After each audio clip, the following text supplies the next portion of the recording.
दोस्तों, आज की कहानी है मम्मी तुम दादी को जली हुई रोटी क्यों देती हो।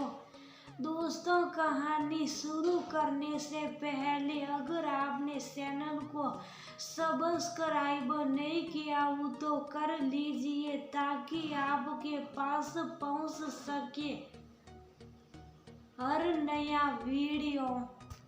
मम्मी दादी को ऐसी रोटी क्यों दे रही हो।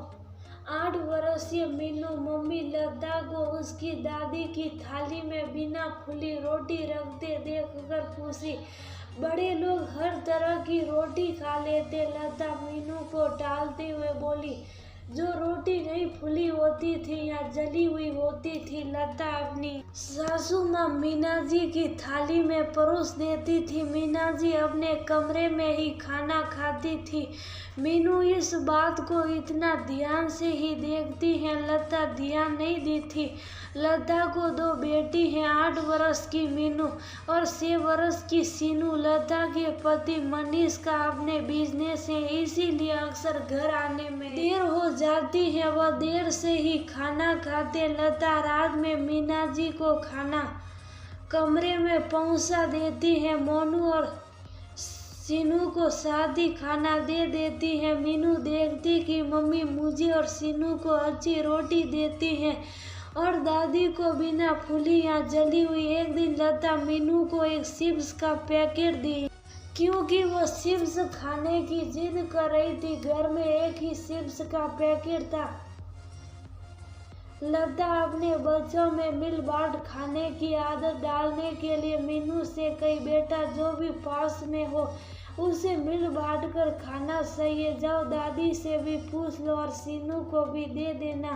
मीनू दादी से पूछने गई तो दादी बोली, मैं नहीं खाऊंगी, जाओ तुम लोग खा लो। मीनू चिप्स को पैकेट से निकाल कर एक प्लेट में 3 भाग में बांट दी, एक खुद के लिए, एक सीनू के लिए और एक मम्मी के लिए। लता देखी कि 2 भाग में पूरे चिप्स है, तीसरे भाग में टूटे से मीनू एक भाग जो अच्छा था सीनू की को दी, दूसरा अच्छा वाला भाग खुद ले ली और जो टूटा हुआ हिस्सा था मम्मी को दे दी। लता मजाक में बोली, वाह बेटा मेरे हिस्से में टूटा हुआ। मीनू बोली, मम्मी बड़े लोग तो ऐसा ही खाते हैं ना। लता तो मजाक में बोली थी लेकिन उस बाल मन पर ऐसा साफ उसी की गलती से पड़ी थी। उसी इस बात का एहसास हुआ। वो समझ गई कि दादी को बिना फूली रोटी देते देख मीनू के मन पर ऐसा प्रभाव हुआ। लता को अपनी गलती का एहसास हुआ और उसी वक्त उसे सुधारने का निर्णय ली। बच्चे का मन बहुत कोमल होता, कोई बात अगर उसके मन में बैठ गई तो निकालना मुश्किल होता है।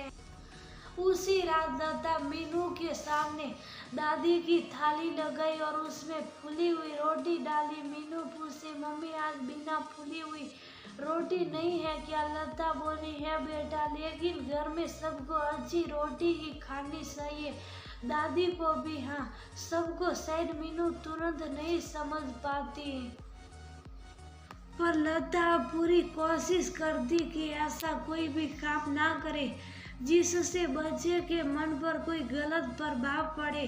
बच्चों की परवरिश में छोटी बात पर भी ध्यान देना पड़ता है। पता नहीं बच्चे कौन सी बात का क्या अर्थ निकाले और वह बात उसके मन में घर कर जाए।